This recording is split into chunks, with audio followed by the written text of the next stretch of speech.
Yeah. You know, I just wasn't assuming their gender from the beginning. You people. Yeah. No, my home group, one of them is I'm the only woman, but one of them it's 50-50, and so that's pretty refreshing. Nice. Yeah. I've started my wife and daughter playing, and I also brought in another couple who's, that's, Just to tell you, just to give you an idea how long I've known this guy, when I played the game with the 30 dice with the ships, Cassie was chewing on my necklace. Nice. Like teething on your necklace. I still have that necklace. Nice. Wow. And the first, okay, so you know, a lot of us started out like in our basements with our buddies growing up. Mm-hmm.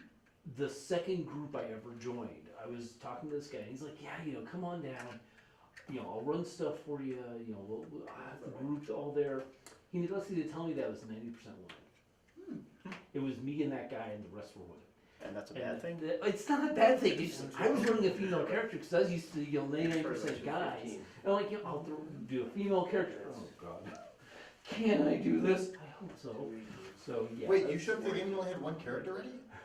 Yeah, because I you know, asked them what they needed and what they wanted, and they wanted to. That doesn't matter. Right. My first game ever was Earthdawn. I showed up with 13 character sheets. Well, I used to have a binder in high school that I had over 1,000 characters in, and I would sell them for $1 plus a penny per level. Wow. For 8 first edition AD&D characters. Had equipment, had their stats, had, you know, basic, you know, what was their abilities. This guy's gonna be here. I know, so that's fine that you sit here to do your critique if you want, because I've got it captured here. The microphones will Okay. pick you up. Perfect. I'm just gonna zoom in a little bit more if you want your I will glasses sit on your up. hat the way you are. Do you have notes? Do you have a clipboard? No. If you're judging, you should. Did you bring your briefcase? Right. With the glowing light Should get the inside. robe. The fake one. The big white curly. We could, you know, get her the you know. I did back Ghost Court, and then that's gonna have a wig and a judge's robe and a gavel. I'll have to bring nice. that sometime. Excellent. We'll have to do like some Halloween lead ups, you know. Ghost Court is an indie, I'm not gonna call it a LARP, but it's totally a LARP. But it's a party game LARP that you could probably get normal people to play.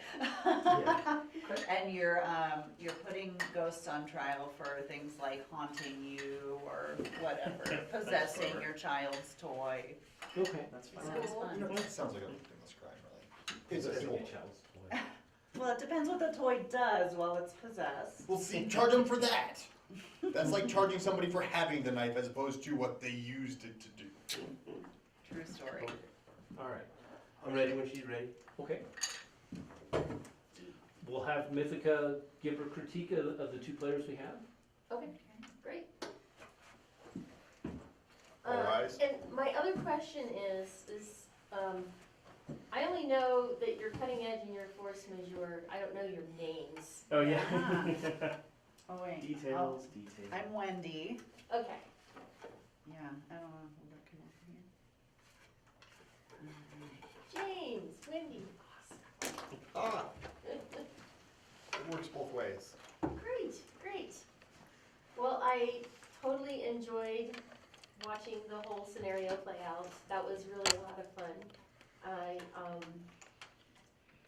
was glad that you guys just immediately jumped in. That was really, really good. You know, it was like no hesitation, just jump in there. That was really good.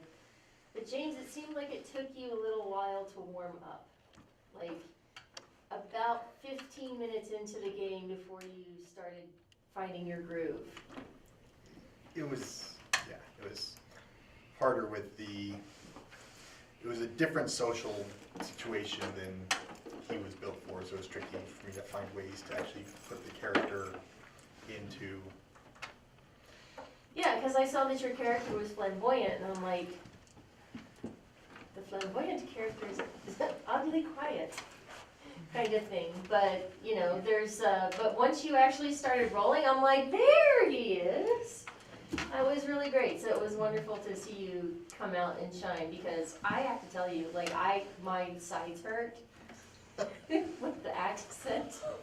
That was really fantastic. That was great when she actually rolled into your character. Really awesome role playing, like, and committing to the accent.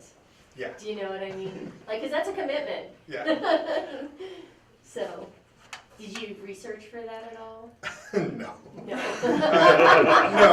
No, not even a little bit. Because we'd done the previous version, and they know that last time I jumped into it even faster because it was easier to bounce. Having at least some females in the area makes it a lot easier for him to be flamboyant. Because he's very. You chase the skirts. He's a huge skirt chaser, and so not having a single woman in the entire thing that we did, it's like, well, I'm trying to find other ways to be flamboyant, but it's more dealing with bureaucrats. It's hard to be flamboyant when trying to talk to a professional politician without getting us into worse problems. I'm like, I gotta keep biting my tongue and waiting. Oh, we have to talk to the tech guy. I can't really do anything with there either. So it was tough waiting for a chance to actually be in a nice forced interaction that I can actually start letting that show. But when there was more, when he could actually take part of the other parts of his personality, it's a lot easier to jump faster and a lot more rambunctiously into the role. Gotcha. Are you open for some feedback on that? Absolutely. So one of the things about flamboyant characters, whether or not you're a skirt chaser, a money chaser, like whatever it is that you're chasing, part of being a flamboyant character is Well, I'm thinking that the spotlight, I want just the spotlight of attention in general. It's like, be able to hello darlings, I'm here, you know. compete, like, And so whether or not your audience has skirts or not I've is sort of categories 1 to 5 immaterial. points, It's just, Right. each player. I'm here to make an impression because, like, here's the thing.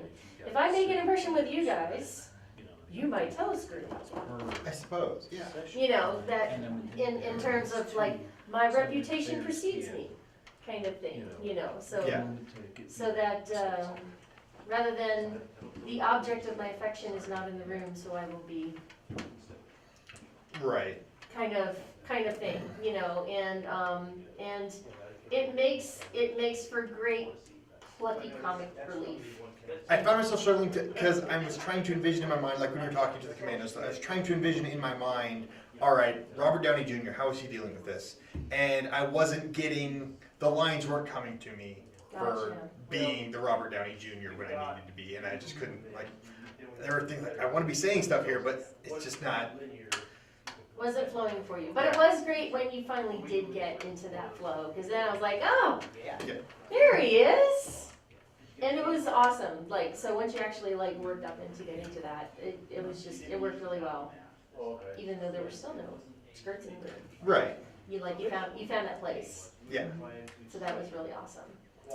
Wendy, great with the questions. Like the first step to like whenever you get into a new encounter is always like asking the right questions. And you and red shirt guy, Wayne. Wayne, thank you, so I didn't know his name.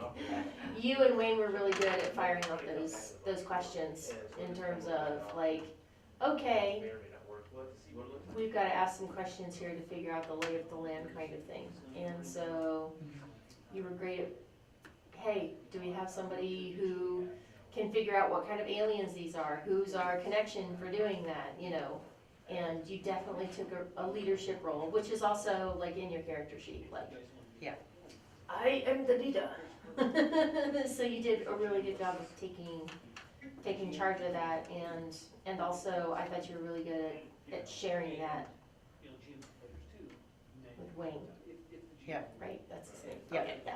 Yeah, that you did a great job of sharing that leadership role with Wayne and letting him ask the questions as well, and just both of you bouncing back and forth until James found his groove. Thank So, you. Thank you. yeah. I appreciate that. Yeah, one of the hardest things is trying to figure out where a GM wants to take you.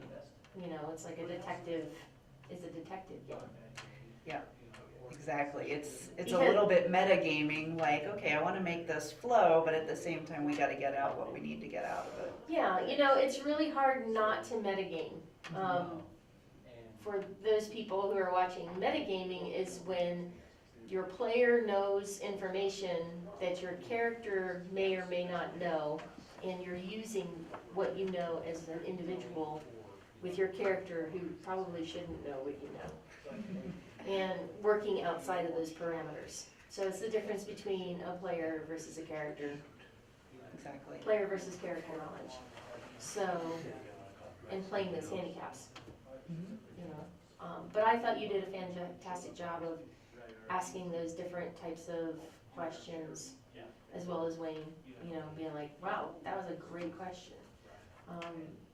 But it took a while to get to the question of, do we have any telepaths, Right. You right? can do some mind Who reading. can do mind reading? Because it's definitely a universe that has that thing, but in the same vein, it took you 15 minutes to get to that question. Right. You know, so, those were one of those things of like, that probably would have been one of my first questions for interrogation, because you have other means of doing it without knowing exactly who these aliens are and stuff like that. So, but I think you did a top-notch job. And you could, seriously, my side still hurts. Can you do the accent for me? Well, I suppose if you really want to hear it. Problem is, it keeps feeling like I go like Italian with it, and I'm like, Italian. My brother Oh. makes fun of me whenever I say that. I always say it wrong. I don't know where I get that. But whenever I try and do it, I feel like I keep saying Italian phrases. It's like, no, stop. Go back to French. It's all right. It's all right. It's bad French. It's allowed to be bad French. Do that. Well, that was great. And, you know, it really showed that you guys had played together and you worked well with each other in terms of